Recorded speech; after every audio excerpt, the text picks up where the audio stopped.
نئے سال کے ساتھ ہی نیا نظام، نیا آغاز ملک پاکستان کی دہلیز پر دستک دے رہا ہے۔ سیاسی جماعتیں انتخابی مہم کے گھوڑے سرپٹ دوڑا رہی ہیں۔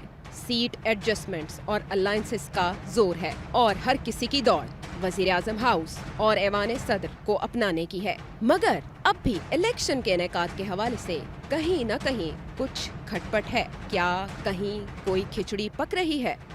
سیاسی بساط پر ایک انتہائی دلچسپ اور غیر معمولی موو فوج کی ٹاپ لیڈرشپ کی نوجوانوں کے ساتھ رابطہ کاری ہے۔ سوال و جواب کے اہتمام میں کیا کیا باتیں ہوئیں، کیا راز و نیاز ہوئے، نوجوانوں کا کردار اس انتخاب میں کتنا کلیدی ہوگا؟ کیا اس موقع پر اہم تعلیمی اداروں کو انگیج کرنا امپیکٹ فل ہوگا؟ کیا افواج پاکستان اس نوعیت کے انٹریکشنز کا مینڈیٹ رکھتی ہیں؟ کسی نئے ڈاکٹرائن کے نافذ ہونے کی اطلاعات کس حد تک سچ ہیں؟ پاکستان تحریک انصاف کا مستقبل، آزاد امیدواروں کا ریکارڈ ساز نمبر اور بانی پی ٹی آئی کے کیسز کا انجام۔ اور آج دفتر خارجہ کی پریس بریفنگ میں بھارتی سازشوں کے کئی حوالے، ہر سوالیہ نشان سلجھائیں گے سیٹھی سے سوال۔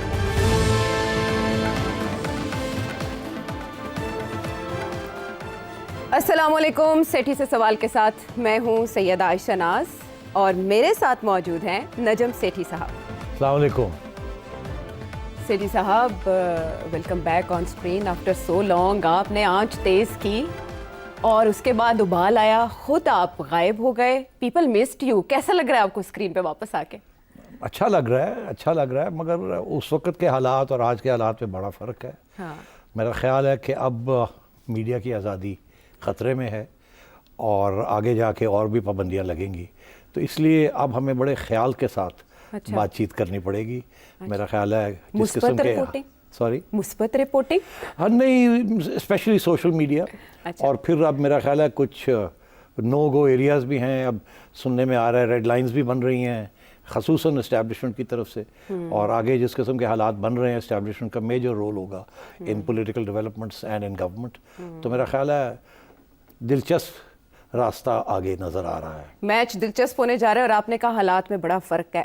فرق کی وجہ سے تو آپ کی چڑیا بھی لال ہو گئی ہے، لیکن ایک تضاد جو مجھے کھلا دکھائی دے رہا ہے وہ یہ کہ آپ کی ٹائی کے اوپر ہے چکور، پاکستان کا قومی پرندہ، سامنے آپ کی چڑیا پڑی ہے۔ یہ دو پرندے لے کر چل رہے ہیں آپ؟ نہیں ایسی نہیں بات عائشہ، بڑی تم آبزرونٹ ہو۔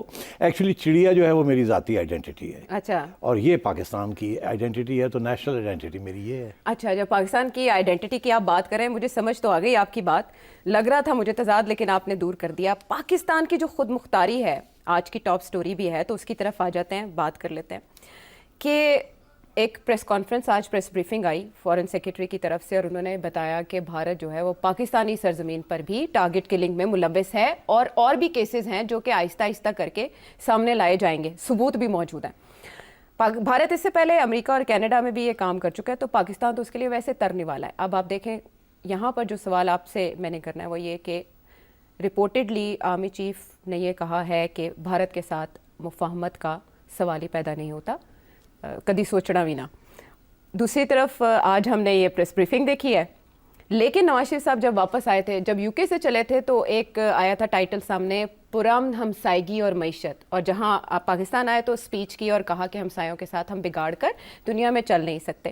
اس سے جو ہے نا کچھ تجزیہ کار وہ یہ اندازے لگا رہے ہیں کہ یہ تو ابتدا میں ہی رفٹ آ گئی، انکمنگ پرائم منسٹر 4 ٹائم، اور دوسری طرف آرمی چیف ان کے موقف میں۔ آپ کو بھی ایسا ہی لگ رہا ہے؟ نہیں، مجھے بالکل ایسے نہیں لگ رہا، اور بڑا دلچسپ سوال آپ نے کیا کہ میاں صاحب یہ کہتے رہے اور کہہ رہے ہیں، اور مینیفیسٹو میں بھی ہے کہ نیبرہڈ کے اندر مفاہمت ہونی چاہیے، امن ہونا چاہیے، نارملائزیشن ہونی چاہیے، اور افغانستان اور انڈیا کا انہوں نے حوالہ بھی دیا، اور دوسری طرف آرمی چیف نے ابھی بتا دیا کہ ریڈ لائن ان کے لیے کیا ہے کہ ہندوستان کے ساتھ مفاہمت نہیں ہو سکتی۔ تو ظاہر ہے کچھ لوگ اس کو تجزیہ کار میں نے آج سنے، وہ یہ کہہ رہے ہیں کہ یہ جو آپ نے بھی کہا کہ آگے مسئلے بنیں گے، کہ میاں صاحب ڈٹ جائیں گے اور ادھر آرمی چیف ڈٹ جائے گا اور لڑائی جھگڑے ہو جائیں گے، کیونکہ پہلے بھی میاں صاحب کے ساتھ اسٹیبلشمنٹ کا یہی ایشو رہا ہے۔ جب وہ نریندر مودی کے ساتھ کچھ اوپننگ کرنا چاہ رہے تھے تو اسٹیبلشمنٹ کی طرف سے روکا گیا، اور وہ رکے نہیں، تو پھر ایک قسم کا ان کو ایکسکیوز مل گیا ٹو گیٹ ریڈ آف ہم۔ تو اب میں سمجھتا ہوں ایسی سچویشن اب نہیں ہے،